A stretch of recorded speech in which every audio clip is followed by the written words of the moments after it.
Hey guys, welcome to Steph's podcast. This is episode 57, and I have some special guests, Jason and Stephanie. Stephanie is a great friend of mine, and Jason is her brother. And today we're going to be talking about, as you guys know, ADUs is the main topic of my podcast, but this time with a twist. I'm really wanting to bring different topics around the ADU topic, and I think what they have to offer and talk about today is going to be amazing because it'll really get you on the creative side when it comes to ADU building, right? And creating experiences for people. So welcome, Jason and Steph. How are you guys? Doing well. Well, thanks for having us. Aloha. Aloha. Yes. Oh, and I forgot to mention, so they are actually in Hawaii recording this podcast, so which is amazing. It took us a bit of a hurdle to accommodate our time frames because I'm in the 6 hours. Now. It's only 6 hour difference, right? So it's difficult, but I'm so glad that they made it here. For those of you who don't know, like I said, Steph and I are very good friends. We met in California through mutual friends. We're both in real estate. Maybe Steph, you can give them a little bit about your background, and then Jason, and then we'll kind of talk about what is collective stays, right, and how that came about. Awesome. So, yes, so I've been in the mortgage industry for about 15 years, primarily in operations. 2 years ago, I moved out in sales as a primary sales, loan officer. Was doing referrals, in the past, but really just going out there and just doing primary sales. Yourself and I, we met. I was associated with the realtor board out. Shout out to Rancho Southeast. Yes. Really great board. They support us, quite. And we had Steph and a lot of other individuals come in and speak as panelists, and speak about their expertise about ADUs and the ability to grow your business there. So it's been a great experience, and just rubbing elbows, different networking events, just trying to connect in any way we can and collaborate, and work together. So Yeah, and so my name is Jason. I'm Steph's younger brother, and I've actually been in tech for 15 years. I was a product management director for financial technology firms and companies. Most recently, I was at Rocket Mortgage for a few years and helped with some acquisitions and their platforms. But I've had a growing love for real estate and desire to get into it. I was kind of like one of those people that just listen to all the Bigger Pockets episodes every single week and just sat on the sidelines. Finally got like a long-term rental and started to build up into that. And then just a year ago, decided I wanted to go full time. So I am a full-time real estate investor and also started and run Collective Stays, which is a furnished rental management company. Wow, that's awesome. And congratulations on going full time as an investor, because I know that's a big step being, in tech for over 15 years and then transitioning into it and going full time. That's Scary. crazy. It is very scary. All the things. And I don't have a whole lot of knowledge in the tech industry, but I do consider myself more of like a techie realtor, right? And Yeah. you do need to have a lot of tech experience as a real estate professional, whether you're a realtor, a loan officer. You'll realize, right, like at the end of the day, we're all marketers, right? You can be a wholesaler, you can be a developer. It doesn't matter what industry you're in, you're a marketer. And in order to do that, you need to understand technology. So I'm sure that has really helped you in the real estate realm, and especially with collective stays, right? Helping streamline processes and workflows for clients and creating that. Most people on the real estate side don't have that background. So that's already an advantage that I see. I wanted to touch a little bit before you came on, Jason. Steph and I were talking about your guys' history. So I think it's really cool that you guys are siblings and you guys work together. And then also the fact that you guys grew up in this, right? Steph was telling me, is it your mom who's a realtor and dad's a loan officer, or my dad was vice a versa? realtor. Okay. Yeah, so my mom was a loan officer. She worked in title. She was an underwriter as well. They had a brokerage for many, many years. And recently, before they actually retired, my dad was working for a real estate company out in the Bay Area, as well as my mom. So they have done very well. We grew up in this industry, in terms of when they say hit the pavement, my parents were really truly hitting that pavement, like back in the day, old school, like knocking on doors, cold calling. It was just a different game back then. You know what I mean? And I would sit like, I remember being a kid, like stapling flyers back in the day for my mom so she can go out and market herself. So truly seeing that hustle and the fruits of their labor as well. We grew up, when my parents worked really, really hard and, just really living that American dream. My dad came here, worked, and just really tried to get us in, just really, the neighborhoods, just really trying to build, our life here. So it was really great to see that. So I immediately after high school got into it. I got into finance and mortgage, and I was working on the retail side of it. And then I took some time off and I was in legal for a while. In 2015, came back into mortgage. So a good, history, again, 15 years in ops, that kind of gave me that background. And Jason was on the sidelines and kind of always talking, about, and asking my mom strategies. How do you, structure a loan and, things like that and creative ways to do that. So really learned that from her. And I think my brother just on the sidelines, just hearing it and, eventually got into the industry himself. Yeah, I mean, I think, being at Rocket Mortgage, being at CU Direct, which was a financial loan origination system technology firm, I was around it, but I don't know. Maybe I was just on the sidelines trying to figure out if I wanted to actually take action on it. But we did grow up in it. We did not grow up in a world where our parents worked in W-2s. We were exposed to the hustle of entrepreneurship. They both ran a company together. They worked from home together every single day. We're working together. So we saw that, and that kind of shaped our view. Hmm. And now that we are stepping into this phase of our career where we're working together, it's just kind of cool to continue that legacy in some way, and to be both working in the same field. That's so awesome to hear that, because I know as a mother, right? Alex always sees me on the phone or doing this and doing a podcast or showing property. And, at the time when I was very grind mode, like showing homes, doing the calling and, just so much work that I think right now at him being 10 years old, it doesn't really click. But when he gets to our age, I think Yeah, it's all going to come back, right? And he's going to really appreciate the fact that 100%. they've been exposed to the entrepreneurship side at a very early age. But it's cool to see it because I feel like, Jason, I see him like this is Alex in a couple of years, right? I Saying love like, oh yeah, I used to see my mom do this and that. You are. Well, Your like your we your really example are is everything. absorbing and all of that, and we don't realize it until you get a certain age. But now that's like your, you guys are really being able to leverage that is just incredible. So talk to me about what made you make the move, Jason, to Hawaii full time? Steph was telling me about, and I think maybe it'd be cool for you to share since this podcast is very ADU focused. You built an ADU, right? Yes, it all And started with ADU. So wow, the okay, the tell us about impetus, the start of my real estate journey. My partner, my wife, and I, we bought our first house in Long Beach in 2017, and had a detached garage, and we said, let's convert that into an ADU. And so 2019, we decided to convert into an ADU. That was the same time my parents retired, and they wanted to go travel the world. And we said, well, why don't you live in this ADU part time and go travel the world for 6 to 9 months out of the year? And when you're not traveling, you can stay here. And when you are traveling, we're going to short-term rent this.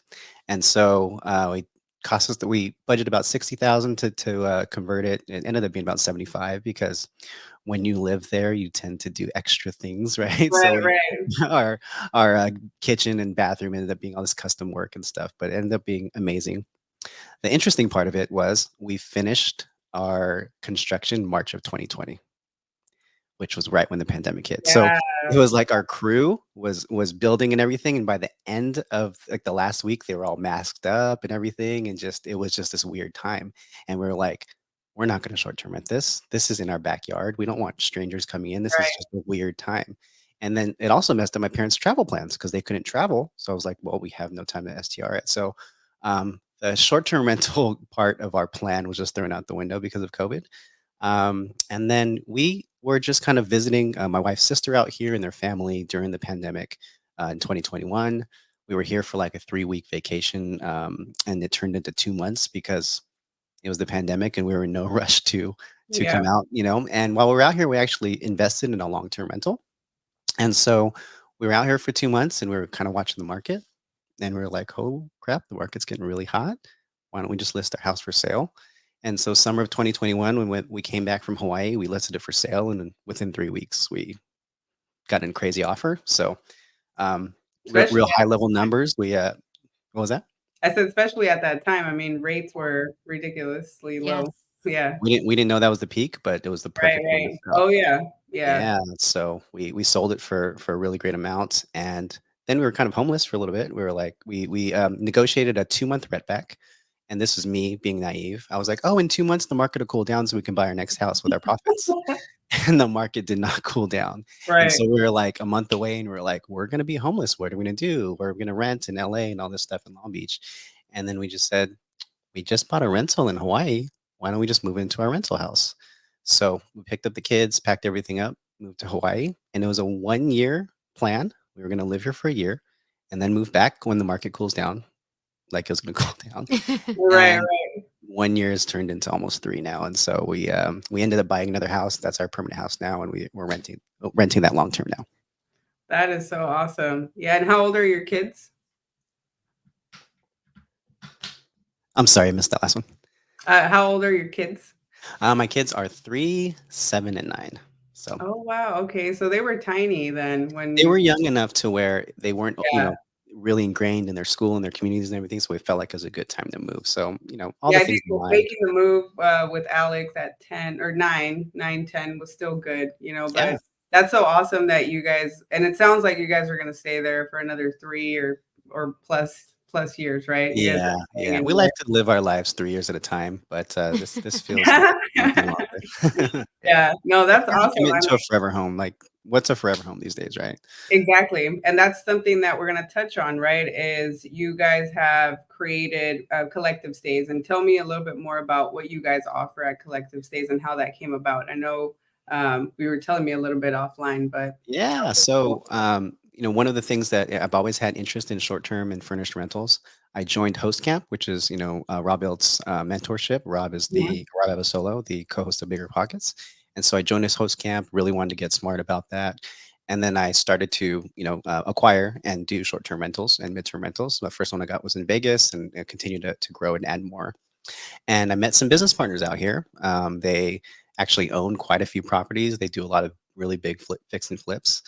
And we were talking one day, and we are like, "Hey, we can pay a furnished rental co-hosting company 20% every single month to manage our properties, or we can vertically integrate and create our own company and pay ourselves a lesser amount, and then start to create some systems and operations for our properties only, and once we do have that dialed in, we can start to scale that and offer that to other people." And it was a no-brainer for us because at the end of the day, the collective stays as a furnished rental management company, it's valuable to us as an investor, as business partners. So we don't necessarily have to have outside clients for this to be valuable to us. So that's what made it a no-brainer. Now, when we do, and now that we're starting to scale and get clients, it's going to be profitable for us. So, that makes it even better. But at the end of the day, if worst comes to worst, we just manage our own properties for that. So it made total sense. I had the expertise. They had a bunch of properties. I have a growing portfolio as well. Right. And it's collective stays because it's collectively all of our properties together. Yeah, and that'll really give you the opportunity to be part of other big projects, like for example, the meetup that I'm having next month. And it sucks because I know Steph and I were trying to collaborate on that one. Yeah. But that one's happening next month on a 40-acre ranch in the outskirts of San Diego, and it was a distressed land, acreage, and there's 4 properties on it. Now all 4 properties are going to be Airbnbs, short all STRs, and we're doing some tiny homes, some glamping. It's 40 acres. We got a lot to play with. But Awesome.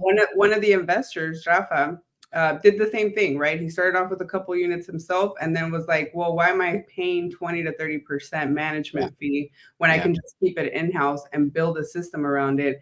And now he has like over 100. But because of that, right? Because of that value proposition, he was able to become an investor at the ranch. And that's what we're going to be talking about next month. So That's I can awesome. definitely see you providing that value proposition or equity play on a Yes. future deal, right? Somewhere in Hawaii, you buy Yeah. acreage and your value proposition is that you already have a proven model and system where you Exactly. can scale multiple properties and manage it.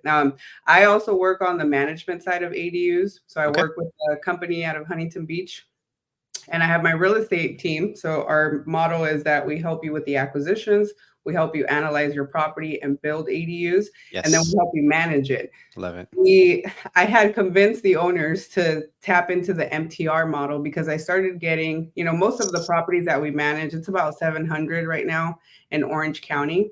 And I started talking to a lot of the owners. I'm the one firsthand talking to them about management services. And we only offered long-term management services. But a lot of them who are retired, just like your parents, had the same questions. Hey, my property is furnished. Can I rent it out for 9 months at a time, 6 months at a time, 4 months at a time?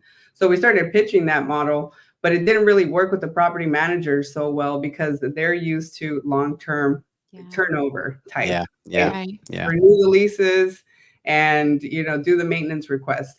With short-term rental, STR or MTR, there's a lot more turnover. So how do you guys navigate through cleaners and like boots on the ground and creating those relationships with good cleaners and good customer service? I think that's a perfect segue in how I brought my sister into everything, Okay. right? And so, Operations. the operations, right? And so I knew that Yeah. I know my strengths. I can run an operation, but I also know I like to focus on the broad strokes, the strategy and the growth and everything. And I said, we talked about the DISC assessment, right? Which is like a personality assessment. And I'm like, I'm a high D, I'm a high I. I need a high C. I need somebody that has really good attention to detail. And that person was just right in front of me this whole time. And so we were talking. You want? Sure. I mean, I think we literally were hanging out, just, family gathering. And we were catching up. He was in California and he was explaining kind of what he was doing, the thought, the endeavor with collective stays. And I was like, well, what's up? Like the market's shifting. Like I can shift my focus elsewhere. I'm not going to stop what I'm doing, but, I need to pivot. And this sounds like it's a great thing. And so we were talking, he's like, are you serious? And I'm like, yeah, I'm serious. Where can I fit? And and at the end of the day, I am his older sister. I'm like, I'd love to help you. I think it was Right, just, right. and I'm like, I'd love to help you. What can I do? And it just evolved into that. And before I know it, here I am, assisting with the operational side of it. The history that I have in operations for 15 years, we're really, scaling and building a team. We're 5 months in, we're 8-person team now, right? And we Wow. have 20 plus properties under, our belt now and in our, our portfolio. So I think that's great. And we're growing. So I think that, we're learning and it's testing a lot of things, but I think as you get tested, your strength, right? You strengthen. So we're in this position where, there was a situation last week and I was just like, whoa. I don't know if, and and it was right before I came here to Hawaii and he was like, I thought I lost you. I didn't think you were going to come to Hawaii. And so we have two separate, platforms and how we communicate. WhatsApp is business only and iPhone or the messaging is personal. So, we're communicating through our business, communication. And I was telling my husband, like, he didn't even call me personally and see if I'm okay. Like my brother, I had a moment, I needed that, I get it. But I'm like, did he even want to know if I was good? You know what I mean? But, and then we had that balance and I came and it's been just an amazing experience. I knew he wasn't going to lose me. I'm going to ride with him, but it was, I think we both knew we needed that space in the weekend. And I appreciate he gave that to me, but little emotional side was like, he didn't even call me. What's up with that? You know what I mean? Well, my business side did not tell my personal side about the situation. Exactly. So I just did for myself. He was very compartmentalized, obviously. Well, so I think that's a gift that most men have. I worked with my brother for, like I was telling you offline, I worked with my brother for over 4 years. I'm also the older sister, and he's definitely a high D. I'm more of an IS. I don't have any C on me, so no operations, but I've had to learn because I used to be assistant for realtors and I've had to learn the operations side, but it's not my specialty. So there was a lot that we would take personal, right, on the business side. So I commend you guys and respect the fact that you guys work together as siblings because it can be tricky. Yes, you can have a good, successful business together and work well and have a lot of transparency. But then there's also a lot of times where you take things personal because he's your brother, right? So you're like, oh, well, he didn't check in on me. It's more of the family dynamic of you're expecting him to be a certain way because you guys are siblings at the end of the day and you guys are family. Whereas men or my brother was very much like Jason, where he was just like, well, I didn't see it that way. Like, he was just like very black and Yeah. white. And But I and do it, say like, I think all it takes is just good communication, like yes, any yeah, other relationship, right? absolutely. Hands Yeah. down. And that was up front when we did. Before we even started this, Yes. I said we need to set boundaries, Mhm. and we set Yeah. those boundaries Yeah. of communication. Of when I text you on the iPhone or call you from on the phone, that's personal. When we're on WhatsApp, and that's strictly business. And I'll even say a cultural thing, right? So we're both Filipino, and older sisters, older siblings. If it's your older brother, you call them kuya.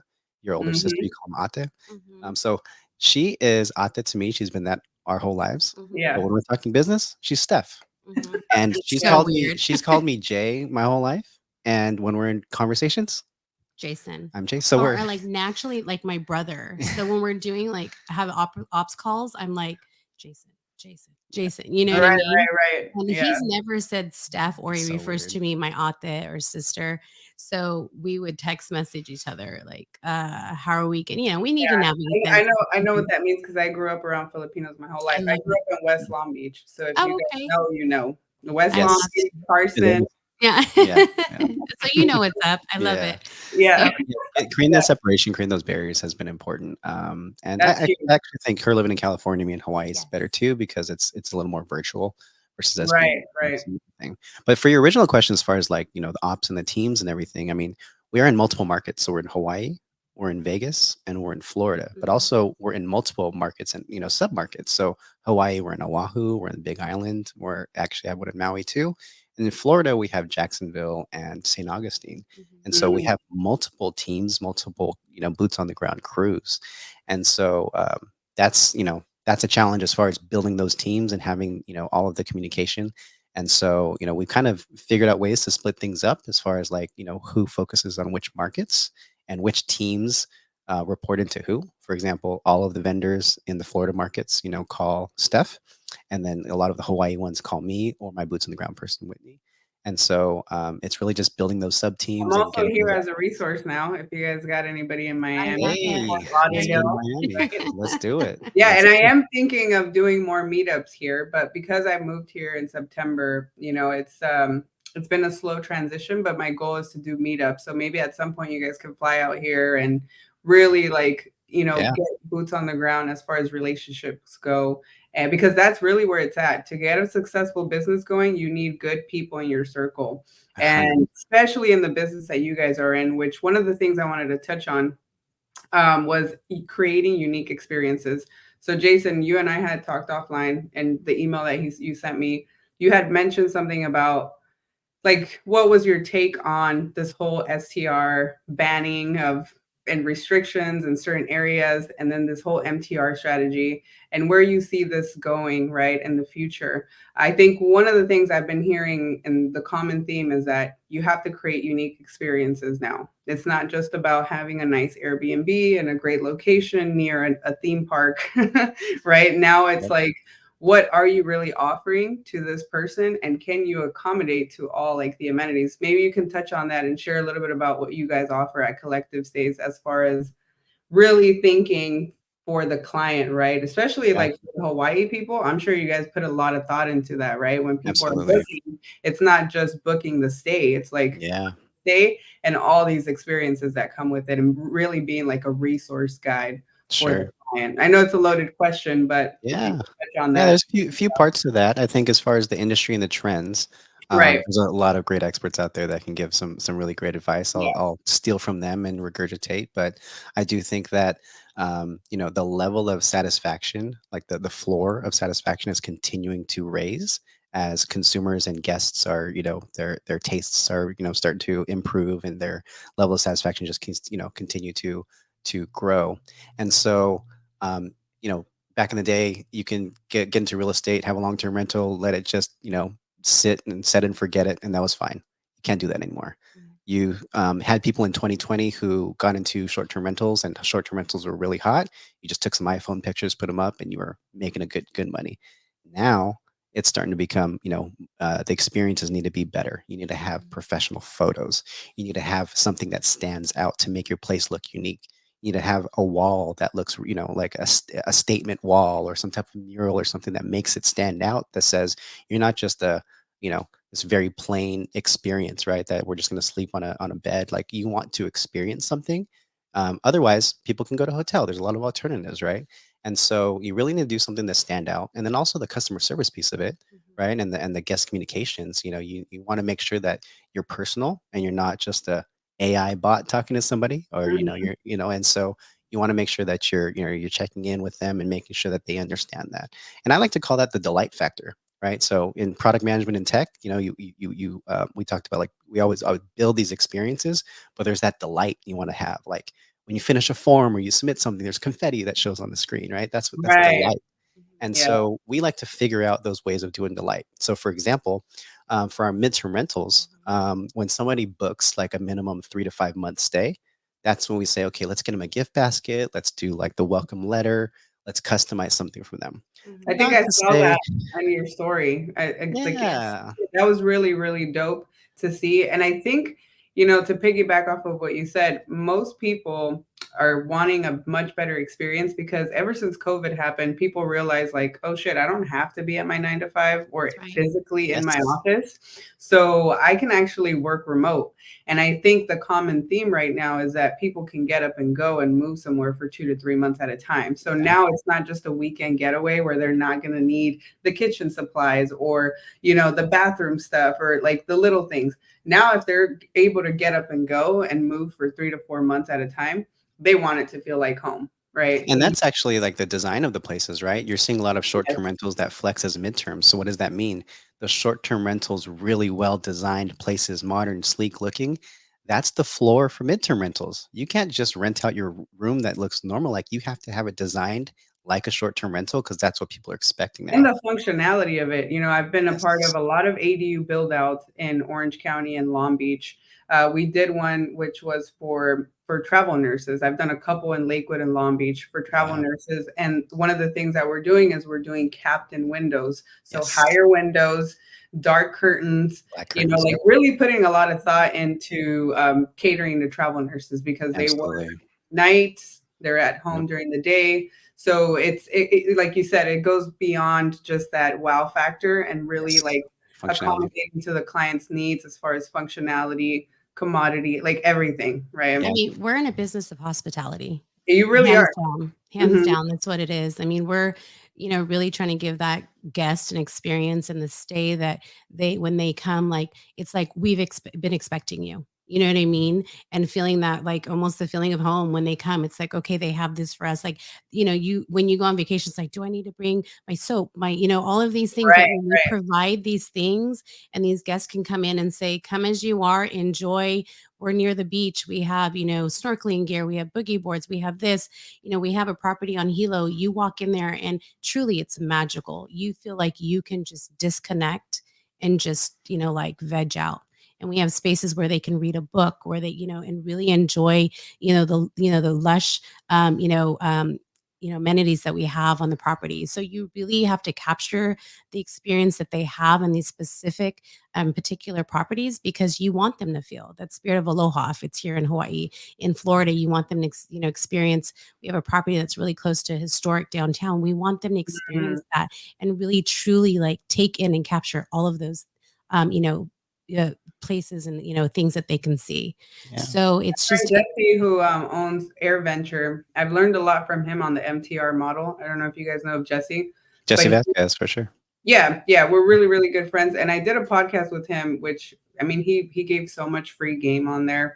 And one of the things he touched on was with the travel nurses, he even goes down to like also providing Turo, right? Like most of his properties have a car and a vehicle for Yep. the travel nurse to have. Oh, And then yeah. also a lot of these clinicians that he houses, he'll go as far as having like an intake form prior to their stay where they can actually order the type of food that they want That's for next the level. time I love period that they're going to stay there, right? Yeah. And by the time that the guest gets there, so when the nurse gets there, I mean, her groceries for the month all or for the week Set. are there, cars there, all types of catering. And that may seem like a lot, but that's really like like you said, Steph, we're in the hospitality business, and that's really what it takes in order for you to stand out and really, really give the client a unique experience. So that they can come back or they can refer you. Because I think at the end of the day, a lot of us want to have that referral book of business. Right? Yes. That's just the easiest and the best way to cultivate community. Hundred- Is somebody goes to collective stays and they're like, yo, this was awesome. Like, I'm going to refer them out to somebody else. That's really the delight factor that you're looking for. Like you said, Jason, right? Yeah. That's awesome. And I think that's where, like, the short term and midterm, a hybrid model is super valuable because Mhm. you can flex to the midterm. But if you flex the midterm, you have to have those amenities. You have to have the blackout curtains. You have to have like the fans so that if they're sleeping during the day because they're, a medical professional that they can drown Right. the noise. And so The you have comfy to have all of mattress, that. Yeah. you got to spend a little bit more on the mattresses. But the Oh, fact that you can pivot, right? I know a lot of people, we were talking offline, they recently banned short-term rentals in Santa Ana. yeah. So those investors are going to have to pivot. And I think that's like the biggest lesson, to all of this. And then also talking about it during this podcast is if you are buying a property or building an ADU with the intention of doing a short-term rental, I always say run your numbers long-term rental first, even Yes. though they're shit right now because it's so expensive in California and Hawaii and anywhere, right? Long-term rental isn't going to give you the cash flow that it needs, but if you can at least break even, okay, Yeah. that's step one. Now, midterm rental would be the second play, and short-term rental is like the cherry on top, if Sure. that, right? But being able to pivot and have different strategies. I know that another good one right now that's happening is pad split, where they're renting out rooms, and that's like a whole other, Yes. it's a whole other strategy, but it's needed in places like California. Yeah. It's just, or even like the Bay Area. You guys are from the Bay Area. They're renting out rooms on rooms and beds on beds. It's Yeah. crazy. There's quite a bit. Yeah. I Right. mean, and to your point, it's got a pencil for everything. And so when Right. you do have if it can pencil for a long term, then you Mhm. have the ability to pivot. And that's super important. That's so awesome. Well, one last question that I did have for you guys, because I'm curious, and now you guys are making me want to go to Hawaii so I can stay at one of your guys' places, Come or on even out. in Florida, right? That Yeah. would be so awesome to go with the fam. Where do you guys see yourselves, in the next 3 to 5 years, together as siblings, and then also in the business? We've had some heavy conversations Yes. about her evolving role Mhm. because we are planning for aggressive exponential growth. Since getting into, shifting and flipping the switch onto entrepreneurship, I just wide eyed and I just want to grow as fast as possible. And I'm not allowing the fear of sustainability holding me back. And I just want to grow this as fast as possible because there's so much opportunity to do so. And so 3 to 5 years, I mean, we currently have 20 properties. I'm staring at the number that I wrote for this year on my board right now. I'm not going to share that, but it's a big one. Mhm. And not A only do we want thousand, 1,000? 1,000 units, Yeah. um, why not? Okay, Yeah. I was just And guessing. not even Limitless, girl, yeah, and not limitless. even units, but, and I'm gonna Yeah. put it out there too because I think vocalizing it is important. We Yes. wanna make Right. it boutique hotels, because it's a natural progression of, basically what we're doing in this hospitality is we're running a hotel that has rooms in different markets, right? And different locations, and And it's so actually easier, I'm assuming, at a hotel. I absolutely. know Rafa's bought a couple boutique hotels. Once again, he's partnered up with two other investors. So I definitely see you Yep. not just acquiring the units yourself, but being able to partner up with other investors because you bring that value proposition. Hey, I have Exactly. boots on the ground here and I have the whole system for you. I'll Yes. take, X amount of equity on this deal in exchange. And that's what a lot of these short-term, midterm rental operators are doing. So it's not only a great way for you to scale the business, but also be on the investment side, you're able to become an equity holder. And Yeah. for Steph, I think it's the best play. I think the last time you and I met, Steph, we were doing the Pilates class, remember?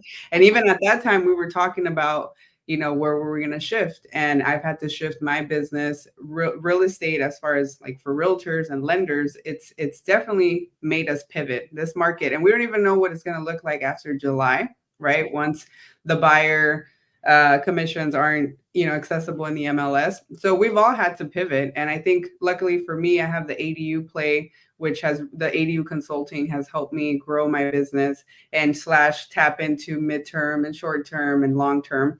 But for you, I mean, being able to do this pivot, I would do it. Like, and I see you growing in the next 3 to 5 years. And through that, you know, you could probably also help finance some of these projects. Absolutely. So, Absolutely. and I've then been trying to convince her all week to take on a bigger role. So thank you for Thank helping you. out with this. That's the whole reason why I brought I her would out do here it for the if week. I was her. I mean, it's tough right now in the lending world and the real estate realm. But I think right now, just like, you know, you have to think about creating unique experiences for hosts. Now for realtors and lenders, you better think outside the box because That's right. just representing on the lending side or the real estate side ain't going to cut it anymore. You got to think of different sources of income and different skill sets. So I Yes. offer management, I offer ADU consulting. I will even also share short-term rental and midterm rental for, you know, an exchange of a referral fee. And now I can send those clients to you. So I think it's really nice. And the fact that you guys are family, it's even better. So kudos to you, Steph. I see you, both of you guys, scaling it together with Steph being part of the team on the operations and then with your expertise on the tech. So Thank you. Thank We're you going so to much. receive all of that. please do. And I'm definitely going to take a trip out there. I'll let you guys know when. Come on But out. how can people connect with you guys if they wanted to book, you know, one of your stays in Yeah. whatever market? Yeah. Yeah. Follow us on Instagram at Collective Stays. You can email us info@collectivestays.co, not .com, .co, and then go to our direct booking website, collectivestays.co. Awesome. All right, guys. Well, there you have it. Thank you guys so much for being part of this episode. It was definitely a powerful one, and I can't wait to hear all the good feedback. We'll see you guys on the next one, and thank you so much. Thank you, you, Steph. Steph. Appreciate it.